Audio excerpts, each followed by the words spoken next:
طالب کو اے رسول اور آل رسول کے آبا و اجداد کو کافر کہنے والے تاریخ کے کافر مورخوں، میں آج ہی اپنا مذہب شیعہ تبدیل کر دوں گا اگر ان 360 بتوں میں کوئی بنی ہاشم کا بت دکھا دے۔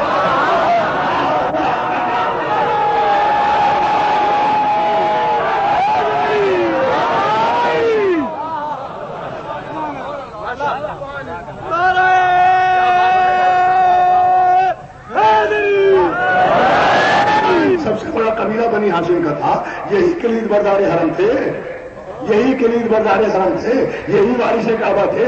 تو اگر معاذ اللہ یہ قبیلہ بت پرست ہوتا تو ان کا بت تو سب سے زیادہ بلندی پر رکھا ہوتا، لیکن اس قبیلے کے بعد دنیاوی اعتبار سے جو طاقتور قبیلہ تھا وہ ابو سفیان کا قبیلہ تھا، اسی لیے اس کا بت جس کا نام عزا تھا وہ کعبے کی اونچی دیوار پر رکھا ہوا تھا، جسے علی نے مہر نبوت پر قدم رکھ کے توڑا تھا، جسے علی نے اب پتا چلا نا کہ خانہ کعبہ میں پہنچ کر پیغمبر اسلام نے لشکر اسلام سے کسی کا انتخاب نہیں کیا بت شکنی کے لیے، صرف علی کا انتخاب کیا، اس لیے کہ کسی کا انتخاب موضوع ہو ہی نہیں سکتا تھا۔ اگر لشکر میں سے کسی کو لے لیتے تو ہر قبیلے کا بت وہاں موجود تھا۔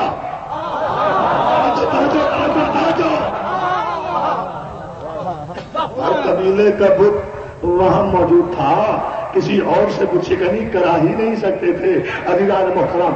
اس لیے پیغمبر اسلام نے کہا علی ہم شانہ جھکاتے ہیں، تم مہر نبوت پر قدم رکھو۔ اللہ اکبر، عظمت مولا کائنات پہ آپ صلوات بھیج دیں محمد۔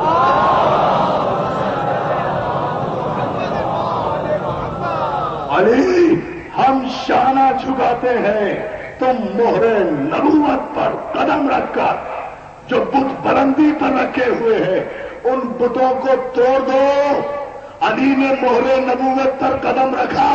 کیا خیال ہے ملت مسلمہ کا اس بت شکنی میں کسی تلوار کو دخل نہیں ہے؟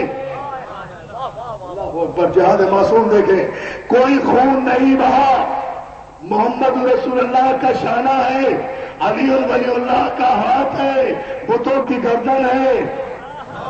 تاریخ کو صرف اتنا ہی بتاتی ہے، توجہ ہے نا مہر نبوت پر۔ اب مجھے نہیں پتا کہ علماء اکرام کیا کہیں گے، میں تو استدلال کی منزل پر ایک جملہ کہہ رہا ہوں۔ بھائی یہ مہر نبوت کیا تھی؟ اس مہر نبوت پر لکھا ہوا تھا لا الہ الا اللہ محمد رسول اللہ، لا الہ الا اللہ بھی آیت ہے، محمد رسول اللہ بھی آیت ہے کوئی مسلمان تو معاذ اللہ قرآن کی آیت پر پیر رکھ کر کھڑا ہو جائے، دنیا اسے کافر اور مرتد کہہ دے، اس لیے کہ قرآن پر کسی کا پیر نہیں آیا کرتا مگر علی کے پاؤں مہر نبوت پر ہے۔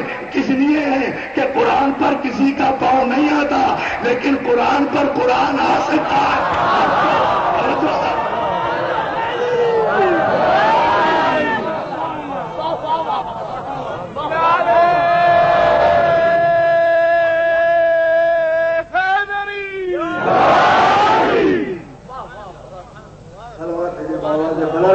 بھائی فرید انصاری صاحب مولا آپ کو سلامت رکھے۔ ہمارے فرید انصاری اور سہیل انصاری صاحب کی والدہ کا انتقال بھی ہوا ہے، ہم دعا گو ہیں کہ خدا بند عالم انہیں جوار رحمت میں جگہ مرحمت فرمائے۔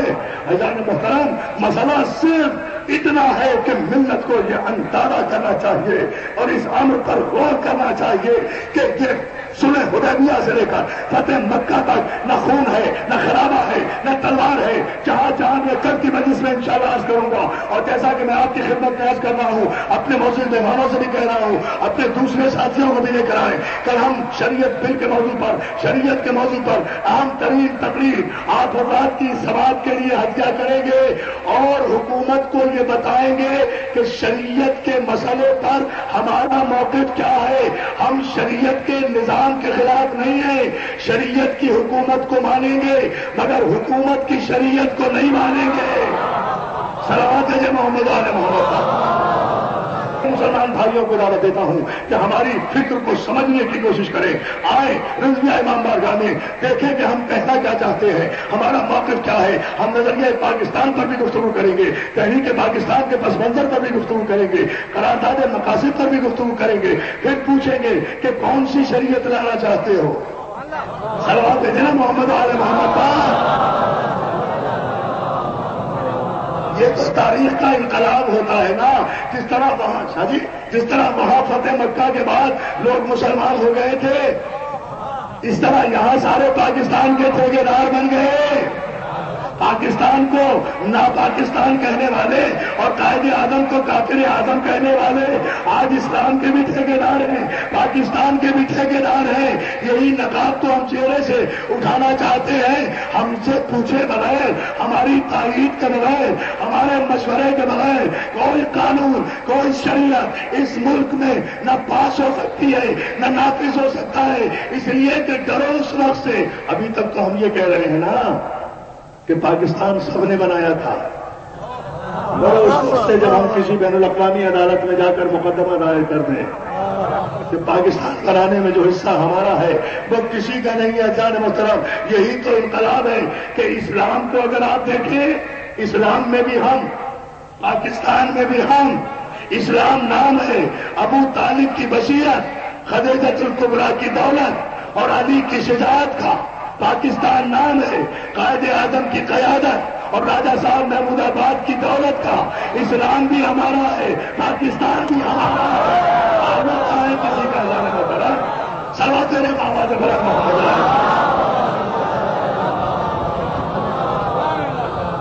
یہ ہم انشاءاللہ کل کو شروع کریں گے. ایک مرتبہ آپ اور ضرور بھیج لیں. محمد عالم صاحب کے والد کا، نور محمد انصاری صاحب کا انتقال ہوا ہے، والدہ کا نہیں، سہم ہو گیا مجھ سے. میں اس بات کی ذرا سے اصلاح کرنا چاہتا ہوں. پروردگار عالم انہیں جوار رحمت میں جگہ مرحمت فرمائے. ایسا محترم، بات صرف اتنی ہے، مسئلہ صرف اتنا ہے کہ یہ تو انقلاب کی بات ہے. ایک توجہ دوستو، انقلاب اسی کو تو کہتے ہیں. انقلاب میں ایسے ایسے کیسے کیسے ہو گئے اور کیسے کیسے ایسے ایسے ہو گئے. فتح مکہ کی بات یہی تو ہوا نا دوستو. ظاہر مکہ فتح ہو گیا. ایک جملہ کہوں گا جو سارے مورخین نے لکھا ہے، بت شکنی ہو گئی، سارے بت توڑ دیے گئے. ابو طالب کے غیور بیٹے نے خانہ کعبہ میں اپنی ولادت کا احسان کا بدلہ احسان کی صورت میں دے دیا. اے مجھے خانہ کعبہ میں، اے مجھے خانہ کعبہ میں پیدا کر کے کائنات کی سب سے بڑی فضیلت عطا کرنے والے میرے پروردگار، میری غیرت کا تقاضا تھا کہ جس کعبے میں تو نے مجھے پیدا کیا ہے اس کعبے میں کوئی بت نہ رہے. بہت توجہ لگانے میں ذرا، اس کعبے میں کوئی بت نہ رہے. علی نے حج جزاء الاحسان الا الاحسان کا بدلہ اسی انداز میں دیا. کوئی اس طرح سے خانہ کعبہ سے بتوں کو نکالا کہ بقول شاعر کے کہ بتوں نے سوئے کعبہ آج تک مڑ کر نہیں دیکھا. جو ہے نا، بتوں نے سوئے کعبہ آج تک نہیں. دوستو آپ نے غور نہیں کیا اس چکے پر. ایک ذرا سا اور توجہ فرما لیں. علی نے بت شکنی کی اور میرے نوجوان دوستوں اور تاریخ کے طالب علموں، فخر کے ساتھ رضویہ امام بارگاہ سے جاؤ، اعتماد کے ساتھ اپنے ذہنوں کے کمپیوٹر میں یہ بات فیڈ کر کے جاؤ رضویہ امام بارگاہ سے جو میں آپ کو مولا حسین کے صدقے میں عطا کر رہا ہوں. یاد رکھو، تاریخ آدم و عالم میں صرف دو بت شکن گزرے ہیں. ایک ابراہیم، میں نے تیسری مجلس میں کہا تھا، ایک ابراہیم کا بیٹا علی، تیسرا کوئی بت شکن نہیں ہے. سوال ملے محمد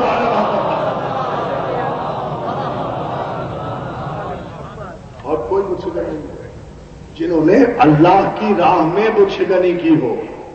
محمود غزنوی کو میں بت شکن نہیں مانتا.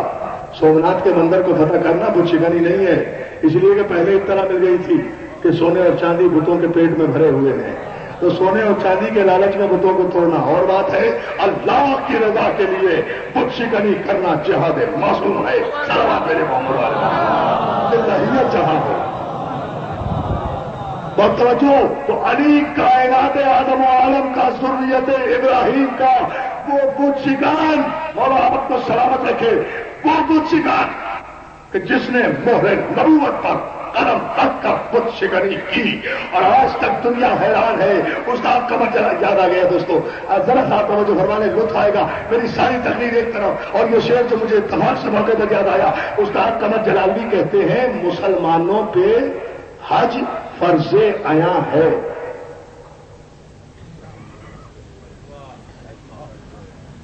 مسلمانوں پہ حج فرض عیاں ہے. یعنی یہ بات تو سمجھ میں آ گئی کہ بھائی حج مسلمانوں پہ فرض ہے، زندگی میں ایک مرتبہ ضرور کرنا چاہیے، جسے اللہ استطاعت دے، جسے اللہ طاقت دے۔ استاد کہتے ہیں مسلمانوں پہ آخری آدمی تک مولا ان عظیم الشان اجتماعات کو چشم پد سے محفوظ رکھے۔ سب سنیں اس جملے پر، مسلمانوں پہ حج فرض آیا ہے، مگر استاد کہتے ہیں طواف کعبہ ایک راز نہاں ہے۔ نہیں پھر نہیں سناتا نا، میرا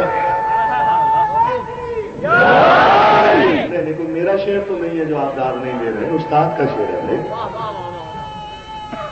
پوری طاقت و توانائی حیدری، ایک بزرگ نے اتنی دور سے کھڑے ہو کر نعرہ حیدری لگایا ہے تاکہ نوجوانوں کو کوئی جوش آئے۔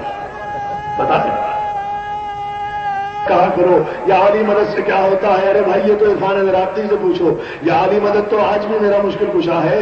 میں جب بھی تھک جاتا ہوں سانس لینے کے لیے کہتا ہوں علی کا نعرہ لگاؤ، تو علی تو آج بھی سانسیں دے رہا ہے۔ محمد عالم محمد کا مسلسل مجالس کی وجہ سے اللہ آپ کو سلامت رکھے۔ اللہ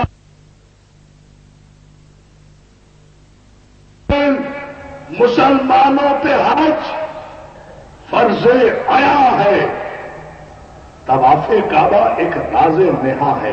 حج تو سمجھ میں آ گیا، لیکن یہ کعبے کے گرد جو چکر لگاتے ہیں نا حاجی صاحب، غور فرمائیے آپ بھی، بڑی خوبصورت بات استاد قمر جلال جی نے کہی ہے۔ مسلمانوں پہ حج فرض آیا ہے، طواف کعبہ، استاد کہتے ہیں کہ طواف کعبہ ایک راز نہاں ہے۔